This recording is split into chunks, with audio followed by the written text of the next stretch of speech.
welcome to mi casa.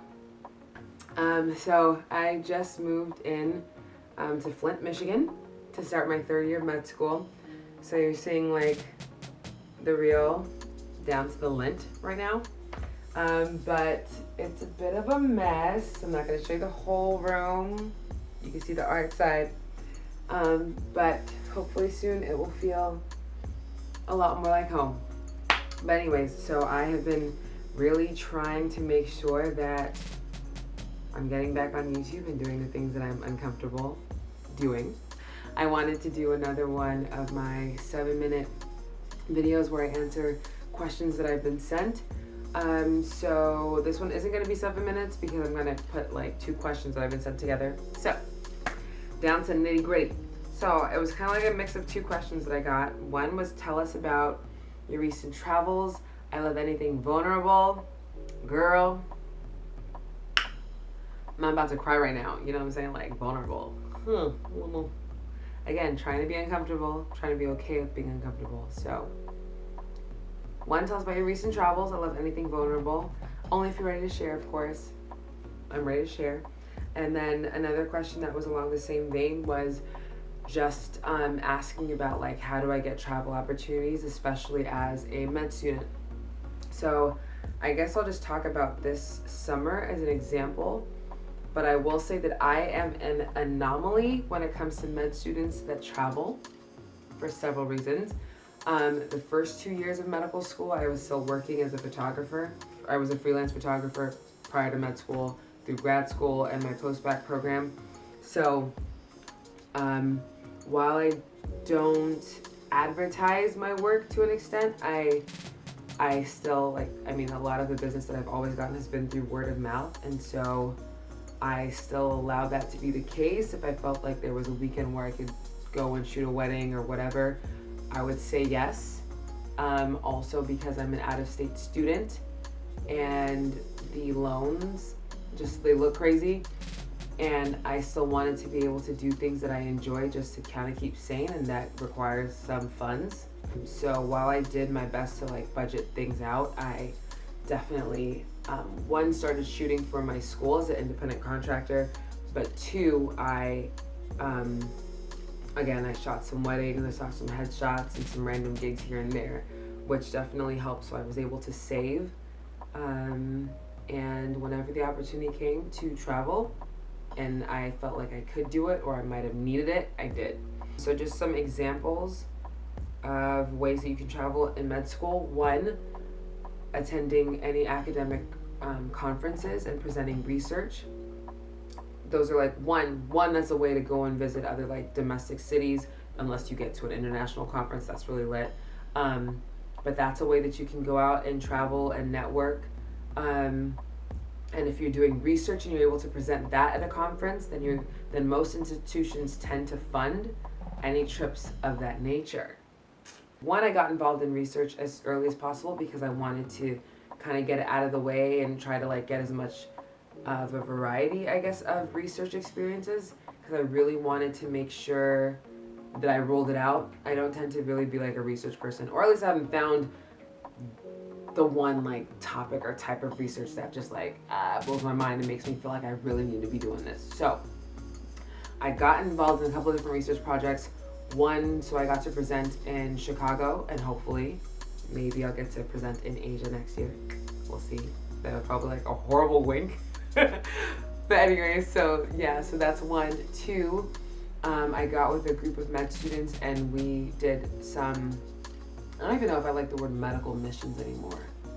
I'm very interested in how people label things. But anyways, we did a series of health fairs in Ecuador. After my first year, we had 3 weeks off for summer break period. And so the first half I spent in Ecuador, and we submitted IRB approvals and things like that beforehand so that we could collect data while we were out there. From the patients that we saw, and see like if the tool that we made to collect data we also left behind so that each of the patients could go and take it to any of the referral clinics that we gave, so that there's something that was left behind that was tangible for them. But we used that data and we were able to get research out of it. And so I've presented that in New York, and a bunch of other students have presented it like all over the country. So that's really, like, research is such a huge tool to be able to not only boost up your CV and give yourself some more like professional experiences, but also it's a way to travel and see the country, and also go abroad to see other places and present at the same time. It's like killing two birds with one stone. So, one, research / medical missions, or like international clinical experiences. That's a great way because you can get your school to fund you. 2, if you have anything that's creative, or I don't know, any kind of side hustles that can make you money, I would say and do that. There's a lot of new businesses that are coming up just because of the advent of like social media and the way tech is really moving. Whether that's giving reviews on products, people are making random little change here and there where they can be able to save and spend it on travel and things like that. Other ways, a lot of medical companies or like medical related companies are always looking for ambassadors. So like I posted a video on YouTube of a opportunity I was able to have with Figs, which is it's a scrubs company that I'm an ambassador for. And so they flew me out to be a part of this shoot, which was really just like weird. I had to like get my friends, I had to show them like, hey, this could happen, should I do it? And I had to get my sister and stuff to say yes, because I'm just not used to being in front of the camera. And again, I'm trying to be I'm trying to be comfortable everywhere.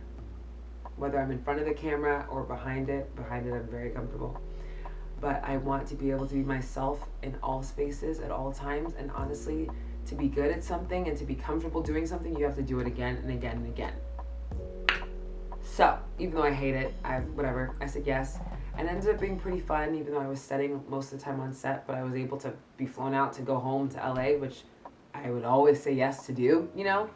Another thing, so this summer I worked with a company that's kind of similar to like a Kaplan. I know everybody knows Kaplan from SAT prep or Princeton Review or whatever. And so Amboss is a German-based company that helps medical students get prepared for their board exams. And they are breaking into the US market, and I'm an ambassador for them. How did I meet them? At a conference. Where was this conference? I can't remember, but it was somewhere really random that I haven't been. Oh, Austin, Texas. That was the first time I've ever been to Austin for a conference. Cool, whatever. Got to see it and meet new people. And so, met them, they were tabling there. I signed up to be an ambassador so I could try out the platform and use it for like as a QBank. To start preparing for step 1, which I took and passed. Hey, we thank God, first board exam out the way. But anyways, met them, signed up to be an ambassador, helped them come and showcase their platform at my school, and so they invited me to be a part of their student travel program. Their company is based in Berlin, Germany, so boom, I was able to travel without coming out of pocket to get there. To be able to work with them, and again, it was being in front of the camera. And I mean, they allow you to, like, a lot of these companies, they want to know what skills you have and what stories you want to tell, or how you feel you can contribute to their company, right? So honestly, it doesn't matter. Like for me, I'm like, oh, I'm strong at photography. I do have a good amount of like creative juices flowing in my brain where I can like help to produce and direct and like creative direct projects. And so I was able to do that while also being in front of the camera, again, something that I'm not comfortable with. But it gave me this awesome opportunity to be in Europe for a couple weeks in the summer, and travel within Europe is relatively cheap. And so, I mean, I really counted my pennies. If you want me to be a little bit vulnerable, I was stressing out, because the only thing with a lot of these ambassador programs is that they don't pay, right? And so hopefully down the line they will pay. Because as a med student, you're literally living on loans. And before med school, I'm an entrepreneur, so I was working for myself, like, you know, while still being in school. So I think, and I wasn't like super like focused on it either. So in terms of like savings, there were so many emergencies that seemed to come up during the medical school. So what I had hoped to have saved so that I would never really fall into like a financial struggle didn't last. Things happen, whatever. And so a hard part about this summer, I had like 4 months without financial aid. We got financial aid January. January financial aid is normally supposed to last till May, till you get summer financial aid. That did not exist because school was not in session. So I saved as much as I could and worked as much as I could within the last year, but there were just things that I had to pay for. I had to pay to move out of my old apartment to be prepared to move into Flint and whatever. At the end of the day, it was just a lot, and when push came to shove, I was struggling, okay? And I think one of my, I can be open about this, one of the things that I think I struggle with is like always wanting to be financially stable. And I want that for my family, I want that for my kids, I want that for my kids' kids. And having to deal with that this summer while being abroad and alone was really difficult. But one thing I do know is that God always provides. I was able to book a shoot in Amsterdam, a maternity shoot that's on my Instagram. If you want to take a look, it's pretty cool. From a friend that I made when she was out here living and when she was living in the U.S. And she's just my the love of my life, my angel. And so she plugged me, and I was able to shoot a maternity session that helped me out before moving on to another conference, which school paid for, so, whatever. I was able to keep afloat for the most part. But definitely struggled when it came down to the end. So that's not too much of a vulnerable story, but traveling while in med school is not easy. But I think that if it's something that you want to do, you can do it.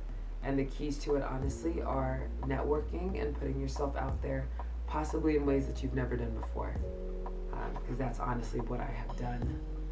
And it has stretched me and grown me in ways that I didn't. It's like you realize more and more how much more you can level up, I guess is the way that I can put it. But I think anything that helps to develop you as a person, as a professional, it's worth taking the risk. So, I think I answered that question pretty well. I'm going to really get on myself to write these posts that can kind of give you a little bit more detail and maybe give you a little bit more of an idea or a way to brainstorm how you're able to travel and while in med school. But really, stop eating out. Don't buy too many clothes because you don't need that many clothes. You finna be studying, okay? And then when you get into the hospitals, you can be a minimalist. You can wear black pants, navy blue pants, and I don't know, whatever, and mix and match it up, and all of a sudden you got 40 outfits off of 6 or 7 pieces of clothing. There are so many ways that you can cut and save by just analyzing how you spend your money and deciding better ways to use it so that it serves you better. I'm not a financial advisor, but these are just things that I've done. Stop eating out, budget, buy groceries, and cook all your food. All your food. All the rice in the back of your cupboard, cook that mess, make some rice and stew if you're not jack. Hey! And eat well. But anyways, I think that's really all. How did I cover it? Research, networking, so that you can get other opportunities that you might not know about. Medical missions, trips, things like that. If I think of anything else, I'll add it to a blog post. I hate that word.